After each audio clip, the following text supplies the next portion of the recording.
किस तरह से एयर चीफ मार्शल के एक दावे से, एक स्टेटमेंट से पाकिस्तान के खिलाफ एक और ऐसे सबूत का खुलासा हुआ जो पाकिस्तान उठकर फिर से खड़ा होने में भी अब नाकाम हो गया है।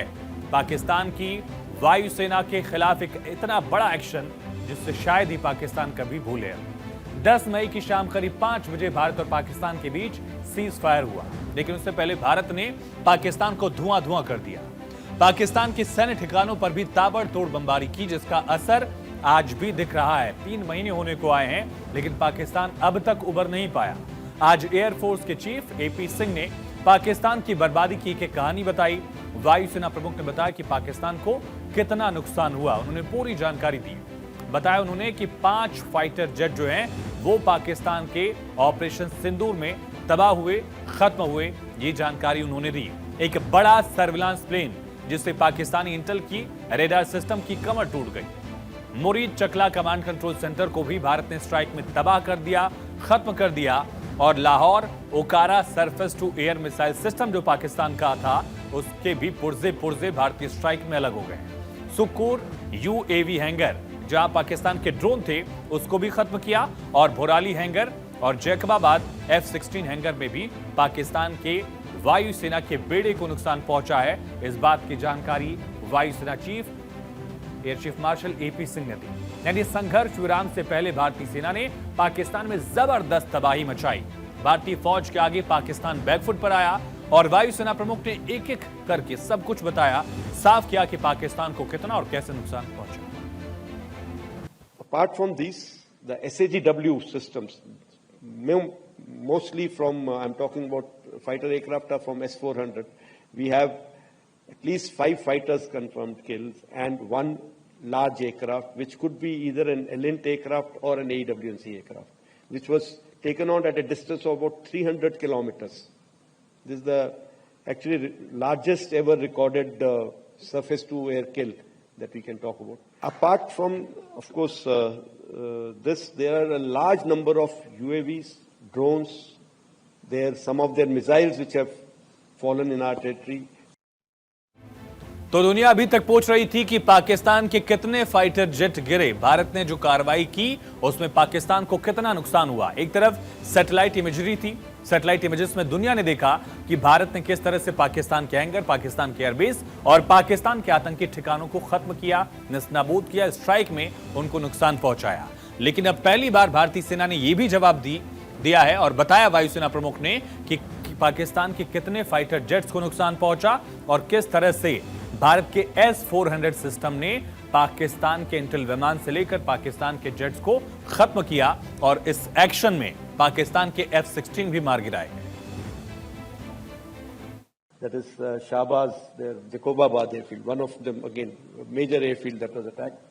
And here there's an F-16 hangar, which you can see here. And here this is the photograph again from open source, from one of their earlier picture of the same hangar. And here that hangar, which is one half of the hangar is gone. And I'm sure there were some aircraft inside which have got damaged there. So if I can just sum it up, what we were able to get there at least 2 command and control centers in like Murid and Chaklala that I've shown you one of the pictures. At least 6 radars, some of them big, some of them small. We have indication of at least 1 AWNC in that AWC hangar and a few F-16s which were under maintenance there. और अब आपको ELNT और अवॉक system जो है, अवॉक aircraft जो है, उसके बारे में भी बताते हैं कि किस तरह से ये पाकिस्तान का जो सिस्टम जब खत्म हुआ तो पाकिस्तान को बहुत बड़ा नुकसान हुआ। ELINT, एलिंट को इलेक्ट्रॉनिक इंटेलिजेंस विमान को शिकारी भी कहते हैं। लड़ाकू विमानों से अलग आधुनिक वायुसेना की इलेक्ट्रॉनिक आंख और कान के तौर पर इसकी पहचान है और पूरा एक तरह से रेडार का काम करता है, दुश्मन के रेडार को, दुश्मन के कम्युनिकेशन को और साथ ही एयर डिफेंस नेटवर्क के इलेक्ट्रॉनिक सिग्नल जो है उनको ये सिस्टम, ये एयरक्राफ्ट जो है वो इंटरसेप्ट करता है। इस इनपुट पर वायुसेना जो है दुश्मन की सर्विलांस क्षमता और साथ ही रेडार कवरेज का एक तरह से ब्लूप्रिंट तैयार कर लेती है, एक नक्शा तैयार कर लेती है। फिर लड़ाकू विमान या मिसाइल हमलों को इसी तरह से प्लान किया जाता है, जो इससे इंटेल मिलता है कि यहां पर विमान या मिसाइल जो है वो दुश्मन के रेडार की पकड़ से बच सकती है, नुकसान कम हो सकता है। फाइटर जेट को फिर उस क्षेत्र में जाने से रोका जाता है जहां नुकसान ज्यादा होने की क्षमता है, जहां रडार इंटरसेप्ट कर सकता है, जहां दुश्मन का एयर डिफेंस सिस्टम जो है वो फाइटर जेट को मार सके, ऐसा खतरा अगर है तो उस एरिया को अलग किया जाता है। और ठीक इसी तरह का काम जो है वो एक और सर्विलांस एयरक्राफ्ट करता है, एक और AEWC जो है, इसका मतलब है airborne early warning and control system aircraft ये है और इसे आसमान का कमांड सेंटर कहा जाता है। आसमान से ही ये सिर्फ इंटेल लेता नहीं है बल्कि कमांड भी करता है अलग अलग एयरक्राफ्ट को। ऐसे विमान जो हैं इसमें एडवांस रेडार सिस्टम लगे होते हैं जो इंटेल को पकड़ते हैं लंबी दूरी पर, हवा में, समुद्र में या जमीन पर एक साथ कई लक्ष्यों का ये पता लगा सकता है। यानी किसी भी वायुसेना के लिए, कोई भी एयरफोर्स है उसके लिए रणनीतिक तौर पर गेम चेंजर है। और पाकिस्तान अभी तक स्वीडिश AEWC एयरक्राफ्ट का इस्तेमाल कर रहा था साब 2000, जिसको लेकर ये जानकारी सामने आई और भारत की तरफ से एक्शन में पाकिस्तान का ये AEWC मार गिराया गया। इसमें अत्याधुनिक रडार लगे होते हैं जो सैकड़ों किलोमीटर दूर तक ट्रैक कर सकते हैं। एक साथ दर्जनों हवाई, समुद्री और जमीनी टारगेट जो हैं उनको ट्रैक करने की क्षमता इस तरह के एयरक्राफ्ट में होती है। जेट्स को रियल टाइम डेटा जो है वो प्रोवाइड कराता है। कई लड़ाकू विमानों के बीच जो कोऑर्डिनेशन का काम है वो भी इस तरह का एयरक्राफ्ट जो है इसका काम रहता है। ये इसी वजह से आसमान में कमांड सेंटर की तरह काम करता है। और जब भारत ने एक्शन लिया तो पाकिस्तान को इनके नुकसान से कितना बड़ा डेंट पहुंचा, समझिए। ऑपरेशन सिंदूर के दौरान भारतीय वायुसेना ने इसको गिराया, एलिंट या AEWC को गिराया। ऐसे में कई रिपोर्ट्स में जानकारी है कि पाकिस्तान के अंदर 300 किलोमीटर तक जो है वो S-400 डिफेंस सिस्टम ने भेदा और पाकिस्तान का ये इंटेल जेट जो है वो गिराया। भारत ने पाक के AEWC या एलिंट को नष्ट कर उसकी निगरानी क्षमता को ही नष्ट कर दिया, यानी उसकी मॉनिटरिंग का जो पूरा पावर था एक तरह से उसे नेस्तनाबूद कर दिया। पाकिस्तान की वायुसेना हवाई क्षेत्र की पूरी तस्वीर देखने में नाकाम हुई। सोचिए AEWC जो ऊपर रहता है और वहां से पूरा सिग्नल जो है वो अलग अलग एयरक्राफ्ट को दे भी सकता है और वहां से रेडार को ट्रैक भी कर सकता है।